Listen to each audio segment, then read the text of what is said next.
Hello friends, आप सभी का एक बार फिर से मेरे इस चैनल पर स्वागत है। आज हम डिस्कस करेंगे क्लास 10th का चैप्टर 12 रिजोल्यूशन का पार्ट सेकंड। तो चलिए शुरू करते हैं इसके बारे में पढ़ना।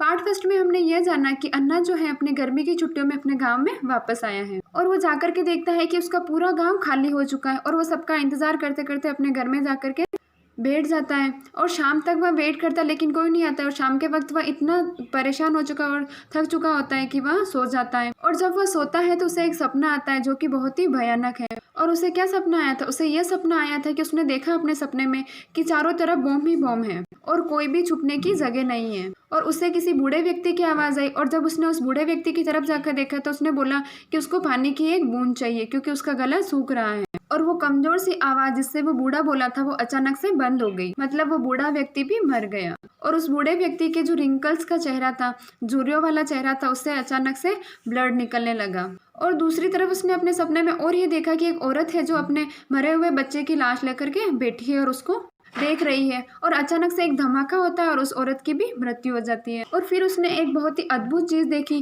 कि नदियों और समुद्र का जो पानी है वह भी लाल हो चुका है। और अन्ना ये सोच रहा है कि क्या ये नदियों का और समुद्र का जो पानी है वो लाल हो चुका है वह इंसानों के खून की वजह से है। तो चलिए अब आगे शुरू करते हैं। There was a tormenting pain within him and a deep horror in his eyes. He shrieked, "No, it cannot be true." टोरमेटिंग का मतलब होता है पीड़ादायक। अन्ना को बहुत ही ज्यादा दर्द हो रहा था और साथ ही उसकी आंखों में डर था और वो चीखते हुए बोले, नहीं, ये सही नहीं हो सकता। श्रीक्ड का मतलब होता है चीखना। However, it was true. The Third World War has started and the reason of the tragic event was water crisis. लेकिन ये तो सच था और तीसरा वर्ल्ड वॉर शुरू हो चुका था। और तीसरा वर्ल्ड वॉर शुरू होने का कारण क्या था? वाटर क्राइसिस, यानी हर जगह पानी की कमी। और वही इस तीसरे वर्ल्ड वॉर का कारण। The countries with huge store of pure water were being attacked by other countries to capture their water pocket. Will the entire humanity perish? तो वो देश जिनके पास पानी काफी ज्यादा मात्रा में था उनके ऊपर दूसरे देश हमला कर रहे थे ताकि वो जो पानी है उसके ऊपर वो लोग अपना कब्जा जमा सके।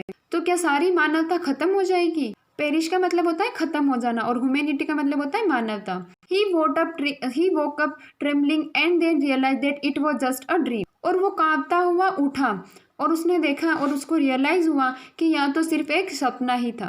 He thought that his dreadful nightmare could turn into a reality if no step were taken for the proper management of water.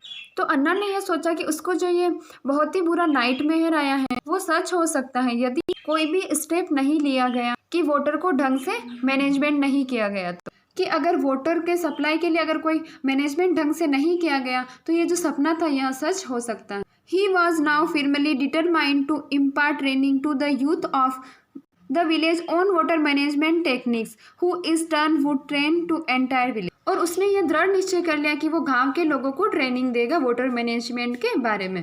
वो क्या ट्रेनिंग देने वाला था? वाटर मैनेजमेंट टेक्निक्स के बारे में, यानी कौन कौन सी टेक्निक्स है जिनकी वजह से हम वाटर को मैनेज कर सकते हैं। ताकि वो क्या होगा कि यूथ को सिखाएगा, कुछ लोगों को सिखाएगा ताकि वो बाकी सारे गांव वालों को भी इसके बारे में सिखा सके। इट वॉज 3 o'clock, अभी 3 बज रहे थे। The temple prayers were over, और मंदिर की जो प्रार्थना थी वह भी खत्म हो गई। All the villagers were returning with a solemn experience of their face. Solemn का मतलब होता है गंभीर और एक्सप्रेशन का मतलब होता है भाव। और सारे गांव वाले वापस रिटर्निंग हो रहे थे, यानी आ रहे थे और उनके चेहरे पर गंभीर भाव थे। Womens were holding the drowsy children in their arm, और औरतों ने अपने हाथ में ड्राउजी चिल्ड्रंस को ले रखा था। ड्राउजी का मतलब होता है जिन बच्चों को नींद आ रही होती है या ऊँघ रहे होते हैं, उन बच्चों को उन औरतों ने अपने हाथों में ले रखा था। The young village boys great pals of Anna were very keen to meet him, और गांव के जो लड़के थे जो कि अन्ना के फ्रेंड्स थे वो बहुत ज्यादा उत्सुक से अन्ना से मिलने के लिए। Within no time they reached his house, और कुछ ही पलों में वो अन्ना के घर पहुंच गए। वार्म्स हग्स वर एक्सचेंज, वो लोग आपस में गले मिले। अन्ना narrates his terrible dream to them and they realize that only पूजा पाठ will not solve this grave water problem. और अन्ना को जो एक बहुत ही भयानक सपना जो आया था वो उसके बारे में गांव वालों को बताया और गांव वालों को ये रियलाइज हुआ कि केवल पूजा पाठ से ही यह समस्या सोल्व नहीं हो सकती। टेरिबल का मतलब होता है भयानक। They discuss the importance of trees in conserving water, उन्होंने आपस में ये डिस्कस किया कि पेड़ों की क्या अहमियत है वाटर को बचाने। In the forest water seeps gently into the ground as vegetation breaks the forest, जंगलों में जो वाटर होता है वह धीरे धीरे करके बूंद बूंद करके जमीन में समा जाता है। कब समा जाता है? फॉल के सीजन में।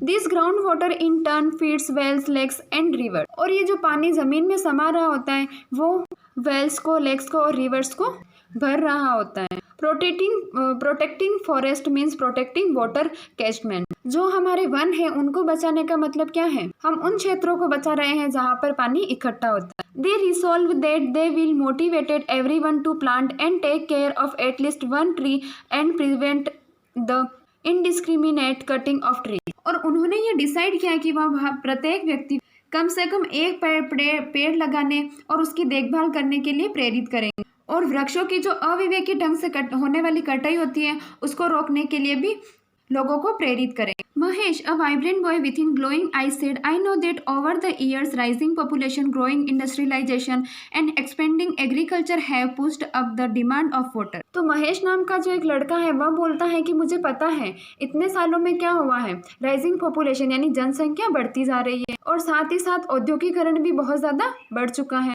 और साथ ही साथ हमारी जो एग्रीकल्चर का एरिया है यानी खेती बाड़ी है वह भी बहुत ज़्यादा बढ़ गई है ताकि लोगों की डिमांड को पूरा कर पाए। He further said that people should develop a habit of saving water in their day-to-day lives because every drop matters. और वह आगे कहता है कि लोगों को अपनी रोज़मर्रा की ज़िंदगी में ये आदत डालनी चाहिए कि हर दिन वो पानी को बचाएं, क्योंकि हर एक पानी की बूंद महत्वपूर्ण है। Ramuda, a bright chap with calm, meditative face, made his presence felt and said, in urban areas, the construction of houses, footpaths and roads has left little exposed earth for water to soak in. तो रामुदा नाम का एक और लड़का था, उसने बोला कि शहरों के अंदर जो घर बनते हैं और फुटपाथ बनते हैं, सड़कें बनती है, और उसकी वजह से धरती का जो बहुत सारा भाग है वहाँ कवर हो चुका है, तो खाली मिट्टी वाला भाग अब बिल्कुल कम बचा है, और हर जगह पक्की रोड बन चुकी है। इसकी वजह से हर जगह कच्ची मिट्टी जो है वह कहीं भी नहीं बची, और अगर कच्ची मिट्टी नहीं बचेगी तो पानी जमीन के अंदर जाएगा कैसे, और कैसे वो अंदर सोखेगी पानी को। In parts of the rural areas of India flood water quickly flow to the rivers which then dry up soon after the rain stop. और गांव का जो पानी है वहाँ पर, गांव का जो एरिया है वहाँ पर बाढ़ का पानी वो बहुत ही जल्दी बह करके और नदियों में चला जाता है, और जैसे ही बारिश रुकती है और जैसे ही वो नदियों का पानी भी सूख जाता है। If this water can be held back it can seen into the ground and recharge the ground water supply. और अगर इस सारे पानी को रोक लिया जाए तो ये क्या कर देगा, वापस रिचार्ज कर देगा ग्राउंड वाटर सप्लाई को, यानी ग्राउंड वाटर सप्लाई पानी जो है उसको वापस भर देगा। Mahesh looked at Anna with question eyes. भैया, महेश ने अन्ना की तरफ देखा और अपने आंखों में एक क्वेश्चन लेते हैं और उनसे क्या पूछा, भैया I have heard of rain water harvesting, what is it. मैंने सुना है कि रेन का जो वाटर होता है उसको हार्वेस्टिंग कर सकते हैं, और यहाँ क्या है। Rain water harvesting essentially means of collecting rain waters on the roof of the buildings and storing it underground of later use। तो अन्ना ने बताया कि वाटर हार्वेस्टिंग है क्या, कि घरों के छतों से जो पानी होता है उसको हम इकट्ठा करते हैं, और उससे क्या होता है कि हमारे ज़मीन के नीचे अंडरग्राउंड जो हिस्सा होता है वहाँ पर टैंक बना करके उस पानी को इकट्ठा करते हैं, और उसकी वजह से क्या होता है आसपास के लेक्स है वहाँ बढ़ जाते हैं। Not only does this recharging stop ground water depletion, it also raise the declining water level and can help increase water supply. और इस तरीके से जब हम रिचार्ज कर देते हैं ग्राउंड वाटर को, तब पानी की जो कमी हो रही है अंडरग्राउंड वाटर की उसको हम कम कर सकते हैं, और वो कम होता हुआ वाटर लेवल जो है वहाँ भी बढ़ने लगता है, और इससे पानी की सप्लाई भी ज़्यादा होने लगती है। It is necessary to stop the decline of ground water levels, prevent sea water from moving landwards and conserve surface water run off during the rainy season. और आगे अन्ना बताते हैं कि यह बहुत ज़्यादा ज़रूरी है कि हमारे ज़मीन के अंदर का जो पानी है वो कम होता जा रहा है उसको रोकना, और जो समुद्र का पानी है उसको भी ज़मीन पर आने से रोका जाए, और जो हमारा सरफेस वाटर है उसको भी बहने से रोका जाए, क्योंकि रेनी सीजन में क्या होता है कि बाढ़ आ जाती है। एक्सप्लेन अन्ना, ये सारा अन्ना एक्सप्लेन कर रहे हैं। They realize that there is enough water and the need of the hour is to manage the available resources properly. तो अन्ना को और सारे गांव वालों को ये बात रियलाइज़ हुई कि यहाँ पर पानी तो बहुत ज़्यादा है, हमें यहाँ पर क्या करना है कि पानी को मैनेज करने का जो तरीका है वो सीखने की ज़रूरत है। All of them made a very strong resolution that they would start a movement for the conservation of the most precious things on earth, that is water. They pleaded, we will start this noble work for today only। और उन सब ने प्रण लिया कि वो एक क्या करेंगे, मूवमेंट स्टार्ट करेंगे ये क्या मूवमेंट स्टार्ट करेंगे? कंजर्वेशन ऑफ वाटर, यानी वो वाटर को बचाने का मूवमेंट स्टार्ट करेंगे। प्लेस्ड का मतलब होता है वचन लेना, और उन सब ने एक वचन लिया कि वह ये जो काम है वह आज ही से शुरू करेंगे। देयर फेसेस लीट अप, और उनके चेहरे चमक गए। अलोंग विद द लैंडस्केप, उस गांव जो चमक रहा था उसी की तरह उनके चेहरे भी चमकने लगे। The glorious sun was rising in the crimsoned east, Anna was elated to see this beautiful sight, और वो जो सन था वह गहरा लाल होकर के ईस्ट की तरफ से उगने लगा था। क्रिम्सन का मतलब होता है गहरा लाल, और अन्ना बहुत ज्यादा खुश था इस खूबसूरत नजारे को देखकर। The rising sun always kindle optimistic feeling in his heart, और वो जो उगता हुआ सूरज था वह हमेशा अन्ना के अंदर एक बहुत ही आशावादी ऊर्जा लेकर के आता, यानी जब भी वो उगता हुआ सन को देखता तो उसके अंदर पॉजिटिव फीलिंग आती थी। A rising sun became a symbol of hope for the young, enthusiastic villagers. It seemed to beacon a brighter future for mankind. और वो जो उगता हुआ सूरज था वह सबके लिए एक उत्साह की किरण थी, सारे गांव वालों के लिए और युवाओं के लिए, और शायद ये एक इशारा था कि हमारी जो मानव जाति है उसका एक अच्छा फ्यूचर भी है।